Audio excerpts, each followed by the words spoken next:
In this module, we'll follow a token launch from raw hype to a MiCA-ready project. You'll see what actually belongs in a serious white paper, how it shapes your story to investors and users, and which responsibilities leadership owns before and after launch. MiCA starts from a simple idea. Trust me is no longer good enough. Token launches are treated as real capital markets events, not hype campaigns. If you put information into the market, you're accountable for it. The goal is a reliable, enforceable source of truth that everyone can rely on. Eurochain represents the classic pre-MiCA mindset. Huge promises, almost no structure. The token is pitched as utility and reward, but investors only see hype, not facts. There are no clear rights, no risk warnings, and no governance.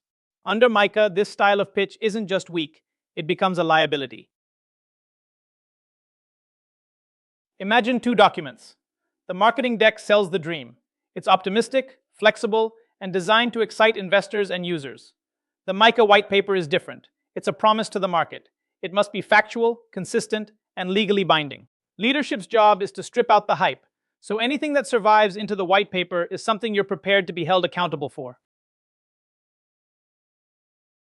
A MiCA white paper is basically your project's X-ray.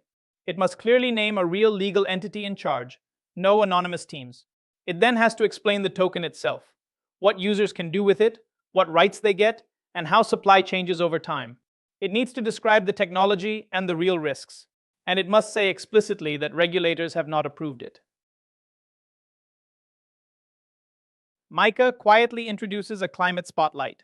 If your project relies on energy-hungry consensus, you must be ready to explain its environmental impact in plain numbers. Leaders should treat this as more than a checkbox.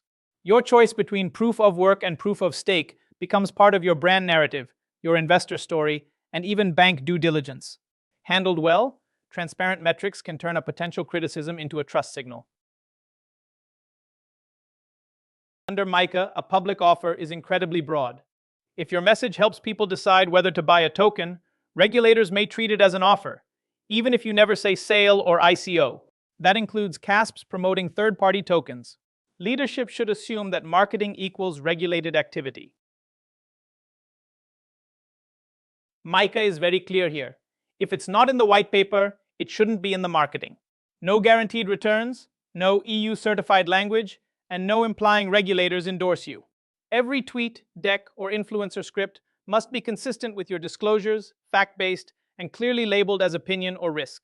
Treat hype as legal risk, not a growth hack. This also changes how you handle promoters. Under MiCA, hype isn't free marketing, it's a compliance risk you own.